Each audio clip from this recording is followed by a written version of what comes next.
Stop. Before you set another goal that you may or may not complete in 2026, before you start your vision board, I want you to stop and listen to these 7 power moves that successful women are utilizing to dominate 2026. These are some soft power moves that no one really talks about, but every woman that's winning utilize.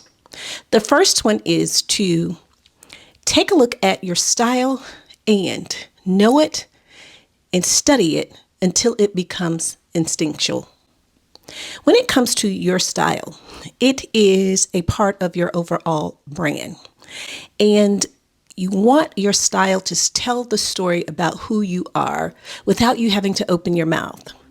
Think of it like this. Your style should be your uniform. Whatever it is that you are wearing, it should be something that you are comfortable in, that you're confident in, and that everyone recognizes as a part of your overall brand. In order to find your style, take a look at maybe 6 outfits. Pull 6 outfits from your closet that you've worn over this last 6 months.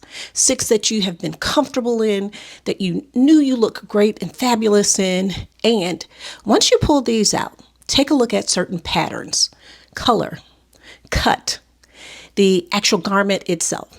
For example, I know with me, black is one of those colors that dominate my wardrobe. My wardrobe is full of neutrals. And a blazer is that one piece that I wear frequently because I'm comfortable in it, because I feel confident when I put a blazer on. If you are thinking of it as a uniform, it is going to save you time because you're not going to get up and try to figure out what you're going to wear each day. You figure it out once and you use that formula over and over again.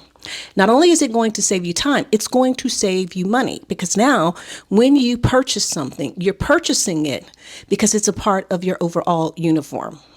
Think in terms of fashion designers like Carolina Herrera. Carolina Herrera is known for her signature button-up white shirt along with the taffeta skirt.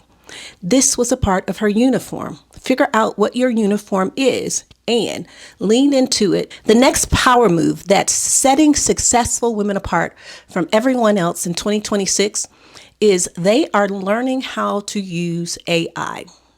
Now, when people think of AI, some people are so afraid of it. They think that AI is going to come and take over their jobs and it's going to take over the world.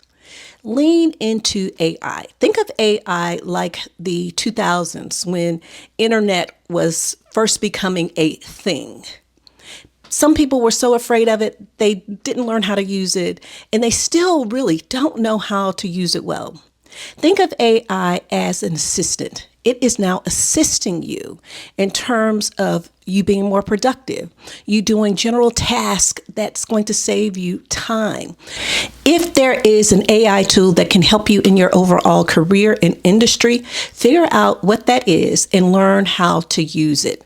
Women who succeed in AI, they're going to run laps around everyone else. The next power move is you're going to shop with intention. No longer are you just shopping to shop because you want to have one of these huge closets that you see on the internet, social media. Instead, shop with intention. You don't have to have a huge closet full of clothes. What you want is quality over quantity. When you buy, you want to buy with purpose and intention. I was recently watching a video by Janae Naylor, who happens to be a fabulous YouTuber. But in this video, she's going through her closet and there's a pair of jeans that she absolutely hates. Now, these are Louis Vuitton jeans, so you know that they're not cheap. And she states that she bought the jeans because it was just depression. They were moving into a new house. The house wasn't ready. All the drama surrounding the stress when it comes to buying a new house and still trying to keep up your daily activities. So she buys these expensive jeans that she absolutely hates, that she's trying to figure out how to wear, that she had to pay to have tailored, and they still don't quite work. That was an emotional response.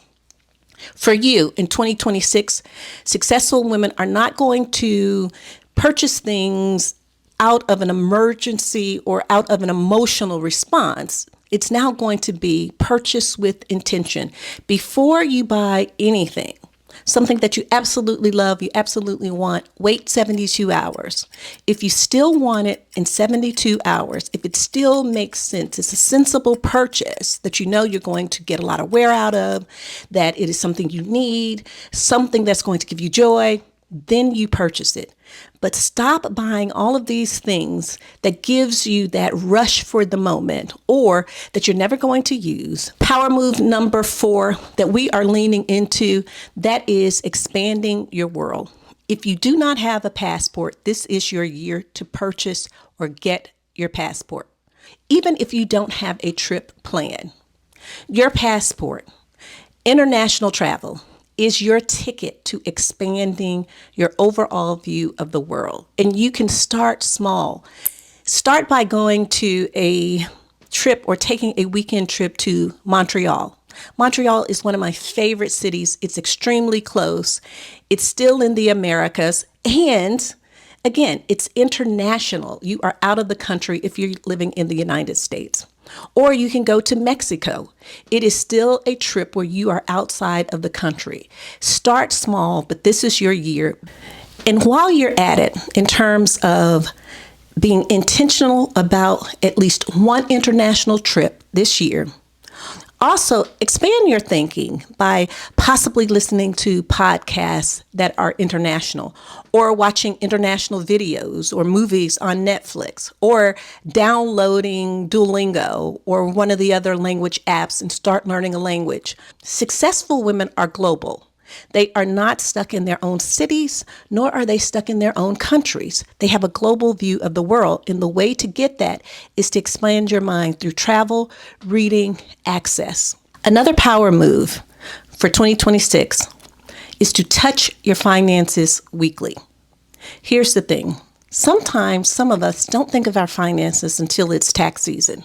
It's January, or at least we're about to go into January, and everyone starts to think in terms of time to do taxes. Instead of thinking of your finances as a one-time activity, think of it as a weekly activity.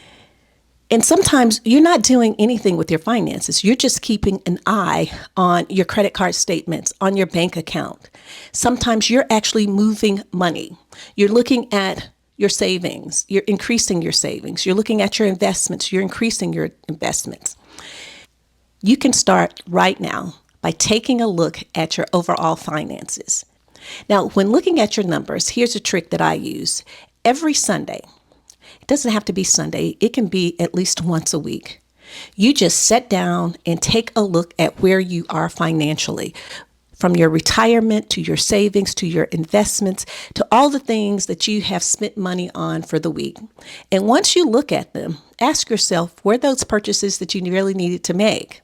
You also want to cultivate your interests outside of work. Now, this is a boss power move because you are more than your business card. You are more than your job title.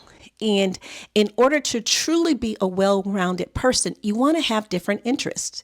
So make sure you are cultivating your interests, your hobbies outside of work. And here's the thing, sometimes we don't even know what we're interested in. That is why it is important for you to experience all things. I can't tell you how many times I'm around someone and they may say, "Oh, I don't like that." Here's the thing. They've never tried it. So if you never try it, how do you know whether or not you like it or not? Interested people become interesting people. Now, the final power move for 2026 is you want to develop systems that are truly going to help you succeed this year and many years to come. Systems are a way where you are protecting your energy, you're gaining efficiency, and you're being more productive. So set up systems that truly do work for you. Instead of those 5 habits before 5 a.m., if those don't work for you, don't have that 5 a.m. routine. It could be something as simple as, for the week, instead of trying to come home every night and prepare dinner or go out to dinner every night, instead on Sunday, prepare 3 meals. where you know that 3 meals for the week are complete. So now you only have to worry about 2 nights. It could be, instead of you having all of your meetings in the morning, because the morning hours just don't work for you, you can move all of your meetings to the afternoon where you know that you're more energized. These are the things or systems that you can put in place to actually help you be more productive, energized, and efficient. Tell me down below which of these power moves truly do work for you if you use any of the ones that I've mentioned, or perhaps there are some others that you're using. Leave it down in the comments below. You know we like to keep the conversation going.